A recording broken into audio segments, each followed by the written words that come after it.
One day I get this phone call and they're on their dying bed. That is the price of holding people accountable. They thought I was going to bend and fold like a cracker. While they were sitting on their horse, I was sitting on my Clydesdale horse, okay? The big horse. So sometimes when you address people on their BS, this is the Ever Airwaves Think podcast, brought to you by Live One Company, where we explore ideas that challenge, comfort, and clarify. I'm Liv, and in every episode, we break down life's complexities with intellect, insight, and a touch of curiosity. All right, we're on air.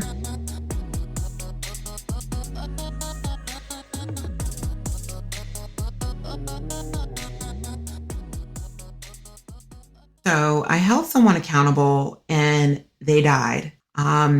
They died before we really, truly made an amends. Well, let me take that back. I thought we had made an amends, but I guess there was still some work, some things unbeknown to me that still needed repairing or still hurt on their end for me holding them accountable. Have you ever held someone accountable and it really hurt them? Like you find out that they were doing little things behind your back for holding them accountable?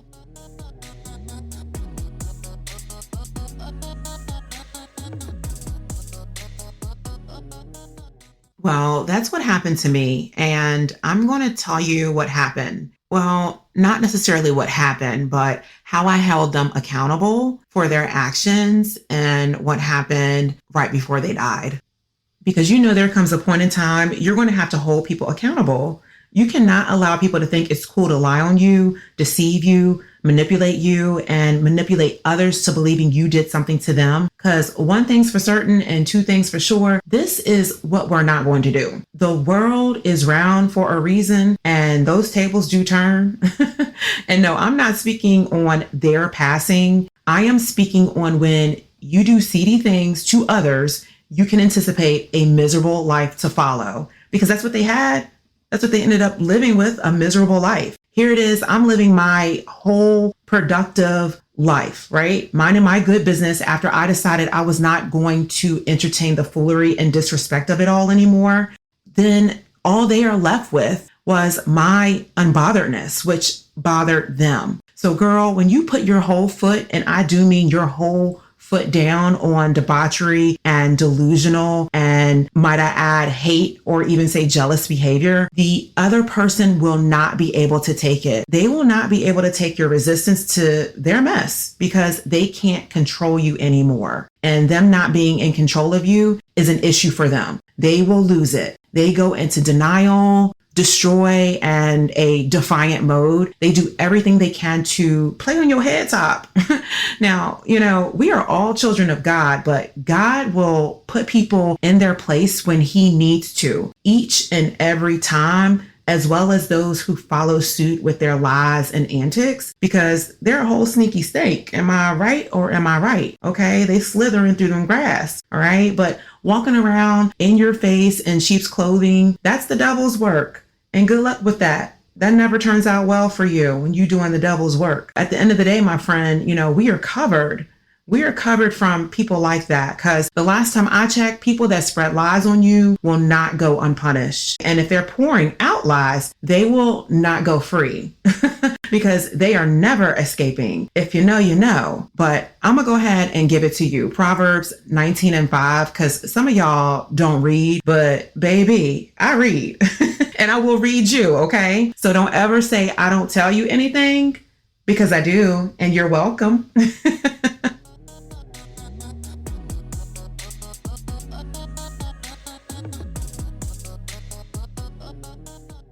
Now, none of us are innocent of telling a lie or two, because, I haven't told a lie since I was 10 years old. So mine is excusable, okay? Because I was young. I'm joking. We're all forgiven when we ask for forgiveness. So my slate is clean, okay? I don't know about you though. I think you still got some work to do with them lies you be telling. You need to clean it up. Clean it up real quick. Clean up aisle 5. On the real, some of y'all are full-blown liars. I mean, I might have told a lie, okay? A little white lie, a single act, very situational, sparing feelings, avoiding trouble, and definitely not a habit. But sis, some of y'all are full blown liars, and there's a difference. Like, it's a habitual problem for you. Like, you're real intentional with it, manipulative, and really on some distorted reality type energy. Like, you're believing your own lie, which is sickening. But speaking of that, believing your own lie, like, random fact, I once read, if you know that you're lying about something and you're trying to get away with it, like on a lie detector test, and you want to pass this lie detector test, the trick is to actually believe with your whole heart the lie and you'll pass it. Look at you. I done told you some information and you up here conjuring and scheming already. Shame, shame. And if you are a child, we might just have to, rebuke you, because we got a liar on our hands. I mean, it's giving sociopathic, okay? And I'm gonna need you to stop right now. But the point I'm trying to get to, sis, is you need to determine when you're dealing with people that hurt you, are you dealing with someone who told a lie, or are you dealing with a full-blown liar? That's what you need to know, and that's what you need to understand to help you proceed in holding them accountable, and exactly what you're going to do when you hold them accountable.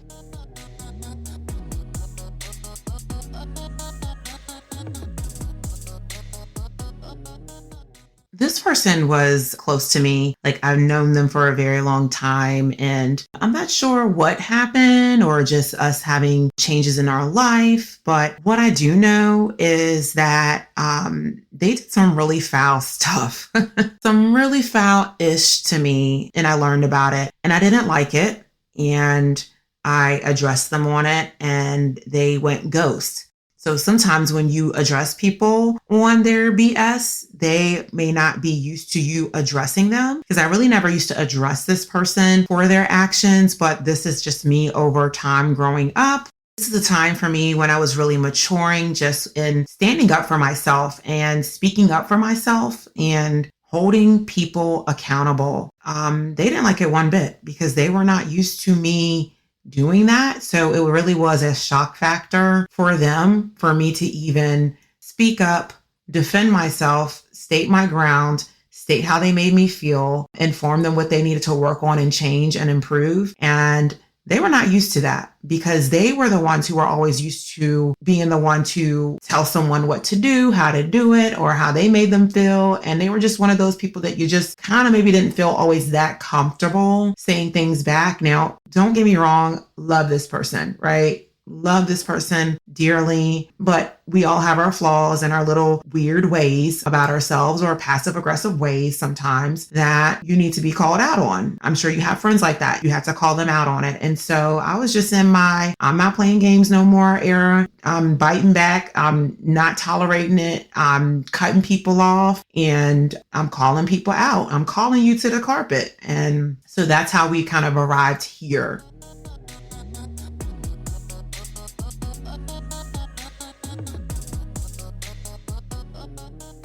So without divulging all the details and to protect the deceased, I will just say in short, the situation involved a lie that was told. And yeah, so that's kind of in a nutshell what it was. Long story short, I was in my era where I'm not tolerating the bull crap. I was reading self-help books. I was just being more spiritually aligned. And I was at a point where I'm no longer apologizing or making amends with people when they did me wrong, right? I'm always used to extend that olive branch to people, and I would always apologize, even if it was nothing I did. That was just kind of my nature growing up. I just didn't like the tension, the beef. I didn't like any type of trouble with people. I always wanted to be friends with people. So even if they did something wrong to me, I used to actually apologize to them, even though they were the ones that owed me an apology. Just over time, just like I said, I grew out of that, and people were probably really surprised how much I kind of grew out of that, because I was such a forgiving person, and I'm still a forgiving person, but I'm not a doormat.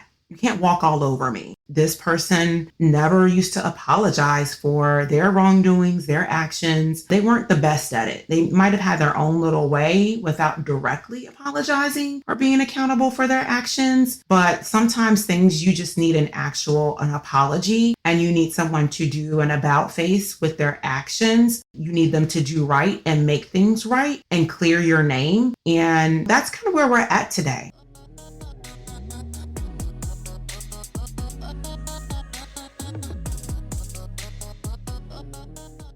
The truth is always aligned to your character. You would never want to lie aligned to your character. And so that's why it's super important to hold people accountable when your character and your name and who you are is on the line with other people. And of course, other people from the outside who were very aware of the situation, they might have just like brushed it off like, oh, that's nothing, like whatever. But to me, this is super serious. We have to handle this. It has to be addressed. So accountability was, I'm not extending the olive branch this time. You're going to have to come to me and you're going to have to apologize. That was step one in accountability. The second part in accountability was, I'm not making phone calls and I'm not texting you. Again, I'm not opening up the main line for you to feel like you can ease your way in with and just kind of brush over what happened and just kind of move on. No, we're going to address it this time, right? It's not going to be water under the bridge. It's going to be a conversation about how you made me feel, what you did wrong. And so that was the second thing as far as me holding them accountable.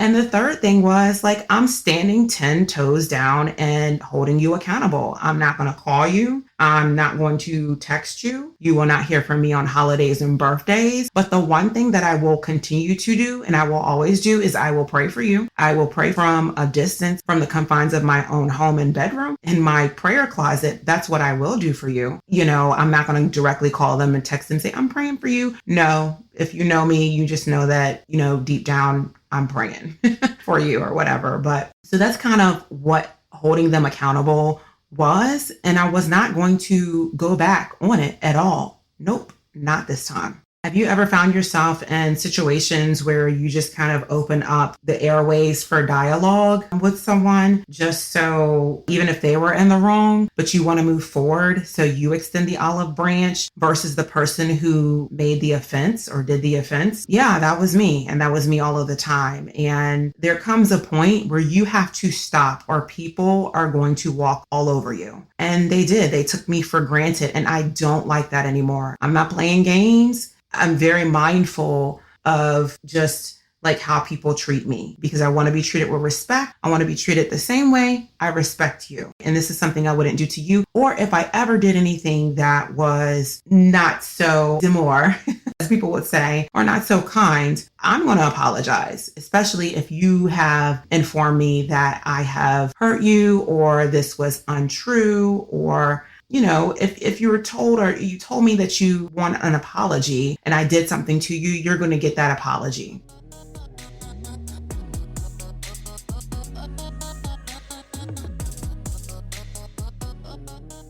So after a window of time where they had an opportunity to really make amends and do what's right by me, they didn't. They sat on their high horse. They thought I was going to bend and fold like a cracker and break and come back and just kind of allow the whole situation to brush over like I've done things in the past. It wasn't happening. While they were sitting on their horse, I was sitting on my Clydesdale horse, okay? The big horse.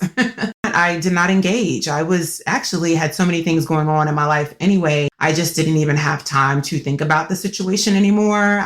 Again, they would come across my mind every now and again and I would pray for them. Now, fast forward, one day I get this phone call and they are on their dying bed and they remembered me. They called me, come see them, be with them. And I did just that. I stopped immediately and I showed up for them. And why did they call me? Because of my character, nurturing person, caring person, loving person. All of those things always supersede any other negative thing they could have thought or imagined in their mind regarding the situation or me holding them accountable. And so I got to be with that person. It was very shocking, but for, the last few days of their life. And it was really hard, but I still don't regret of me holding them accountable. And in that time frame, I got that apology. I didn't necessarily ask for it, but we talked about the situation. And I hate that it came to them being on their dying bed, that they were ready to have this discussion with me. But I think, I don't know what it is. If you're seeing the white light, you just want to make amends. You want to clear the air. You want to make things right with the people that you care about and love. And I think that that's that moment that they had of clarity. And I was very receiving of it. And so that's the time that I got to spend with them in their final days. And, they got to meet their maker, and I hate that last few years we didn't get to be in each other's lives. I really hate that. But sometimes that is the price of holding people accountable.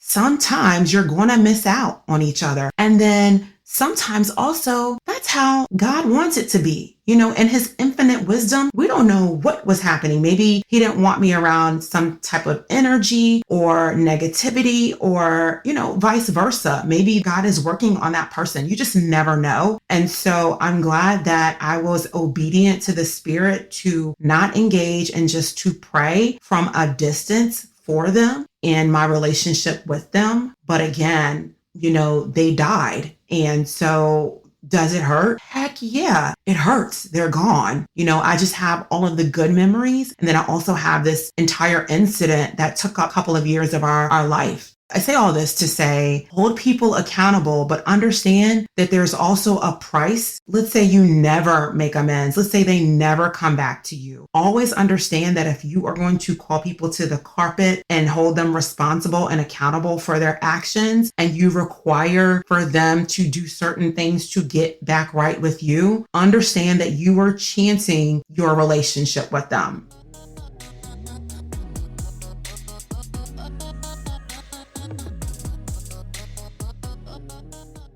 When you hold people accountable for mistreating you and doing you wrong, you are defining the moment with them. You are putting them on notice that they are not allowed to hurt you anymore. I don't care what the nature of the relationship is that you have with them. If someone is disrespecting you, misusing you, smearing your name, telling lies, or being hateful, and God knows what, then it's your responsibility to address the behavior. You will not be accommodating them for further mistreatment. So this is protecting you and yours. You have to stand up for yourself, queen, because this is unacceptable behavior. And if they refuse to be accountable for their actions, then make the decision to cut them off. Stop all communication if you can. Let people sit in their ish and think about their wrongdoings. And if they are a liar, a chronic liar, yeah, then you're potentially dealing with a dangerous person that has no limits, no bounds when it comes to sabotaging your life. A white lie, okay, forgivable, but a full-blown liar, there is no escaping from that. That's indeed who they are.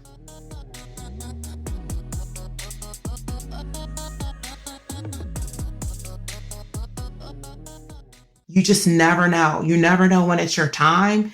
God willing, we live a long, healthy, prosperous life, but we don't know when that time is coming. And so you just have to kind of have that mindset. And to this day, I still feel good. Like I can close my eyes at night and feel good about the decision I made at that time. I still have my feelings of sadness that they're gone, but I don't regret holding someone accountable. I hope this helps you. Not sure who this is for today, but I just wanted to share my own personal experience with holding people accountable and how someone actually died in my life. Not as a result of me holding them accountable, but this is what happens in life sometimes. And I hope my story helps somebody. Thanks for listening to the Ever Airwaves Think podcast. If today's episode made you elevate, share it with someone who needs it. Until next time, keep questioning until you have those answers. I'm out.